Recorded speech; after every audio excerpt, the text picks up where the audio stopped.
Here goes. This one's called Noah's Ark. Long, long ago, when the world was still new, God saw that was not well. Golden sun still warmed the days on earth. Silver moonlight glided the nights, and the hills, valleys, rivers, and seas were as beautiful as on the day God made them. But the world had changed. The people had become wicked. They fought one another, hurt one another, and made mischief. They had forgotten that God wanted them to be good. In fact, they had forgotten God completely. Seeing this made God so unhappy that he wished he'd never made people. He decided that something must be done. As God looked down on the world, his eyes fell upon one man whose name was Noah. Noah was the only man on earth who remembered God. He worked hard every day despite the fact that he was very old. His wife, his 3 sons, and his sons' wives all worked hard too. They were happy, kind to each other, and good to their neighbors, even though they received no kindness in return. They lived a good life, the sort of life God had hoped all people would live when he had created them. God was pleased with Noah and his family. He decided that they deserved to live on earth and he would protect them. But everyone else had been wicked and they could not be saved. God told Noah about his plans to change the world.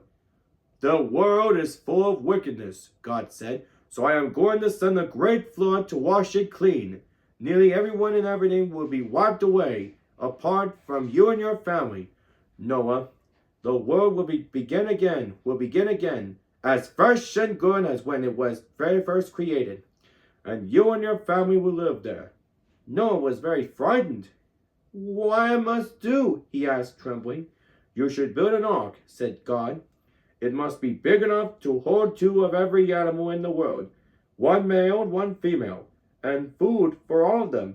It must be strong and watertight, because it will be battered by the flood waters for many days. I will do exactly as you say, said Noah. Noah was glad that he and his family would be safe from the flood, but he was sad about what would happen to the world and all the other people, and worried about what God had told him to do. How can I build such an ark? I'm not a shape builder, he thought. And how can I collect so many animals? God expects so much of me, and I'm afraid it will fail. But God wouldn't let Noah fail. He was there beside Noah every step of the way, helping him and telling him what to do. Noah and his sons worked hard, chopping, sawing, sanding, and hammering, and gradually the ark took shape. While Noah worked, God spoke to him. It will rain for 40 days and 40 nights, and the land will be covered with water. But you, Noah, will be safe in the ark. As Noah and his sons worked, their neighbors watched from the distance. What are you doing, Noah? They asked, laughing at him. Why do you need a bow when the sea is miles away? Noah heard them laughing, but he took no notice. After many weeks, the ark was finished. It was taller, longer, and stronger than any boat there had ever been.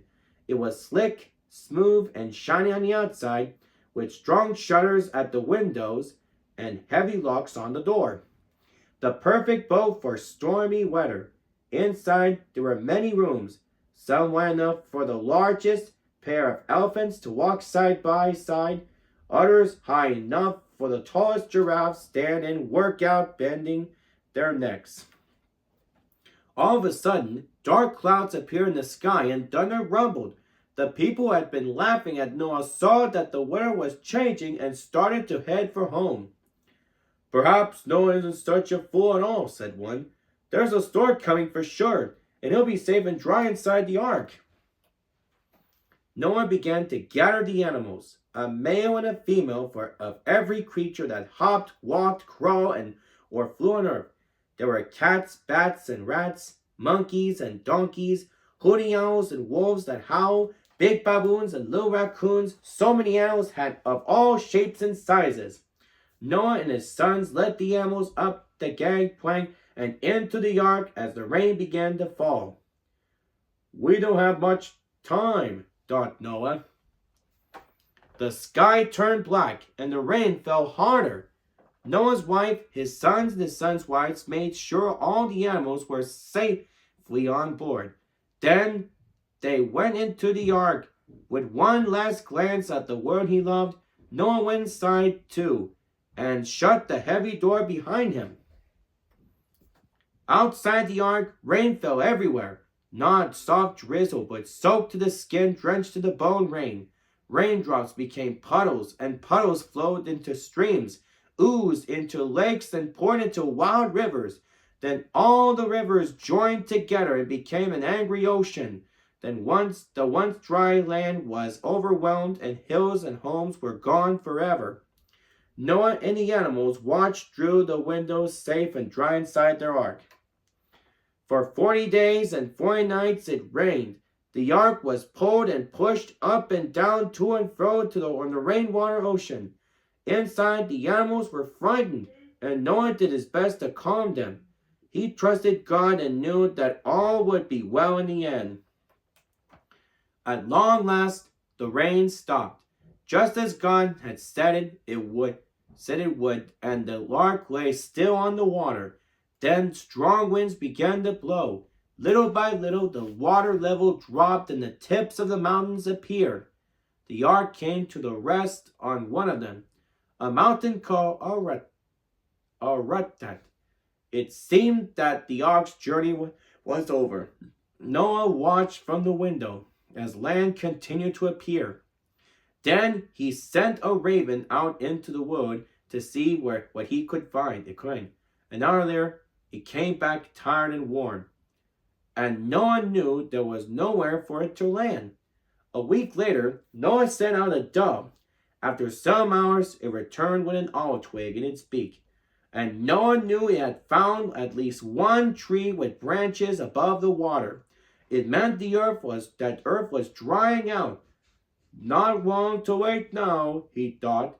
After one more week, Noah sent out the dove again. This time, the bird did not return, and Noah knew he had found a dry place to land. Now it is safe to leave the ark, he said to his family. What are you doing? Noah flung open the doors, and the animals filed out of the ark. They raced away in all directions, glad to stretch their legs and run free. The birds flew off to find twigs to build new nests, and the deer trotted off to search for fresh green grass to eat. The giraffes walked, and the lions ran, the monkeys scampered, and the kangaroos hopped. Soon they will find new homes and raise their families on the new dry land. After all, the animals had left the ark. Noah and his family left too. Noah wanted to thank God, so he built an altar of stones and bowed his head to pray. You saved me from the flood and brought me to a dry land again, said Noah. I will always be thankful. God heard Noah's prayer and was pleased. Now it is time for a new beginning on earth, he said. I bless you and your family, and I wish you well. You must have lots of children, so the world will be filled with people again. All earth's riches and yours are yours, the animals, the plants, the land, and the seas. They belong to you, and you must take care of them. Thank you, God, said Noah. One more thing, God continued. I promised I will never send another flood to destroy the world. Look up and you will see the sign. Yes. Noah looked up at the sky. The gray storm clouds drifted away, and bright rays of sunlight shone for the first time since before the flood. As Noah watched, God made a brilliant rainbow appear, which stretched from one end of earth to the other. Then God spoke again. Whenever you see a rainbow in the sky, you remember this day and my promise to you. Now, Noah, go and begin your new life. Full of joy and thankfulness, Noah walked down the mountain to join his family and the new beautiful world. Now, when you see a rainbow in the sky, we remember God's promise to Noah. It's almost a promise from God to us and to our beautiful world. The end. And this is Craig A. Vever saying, if you like this video, click like and subscribe. And keep on having a great day.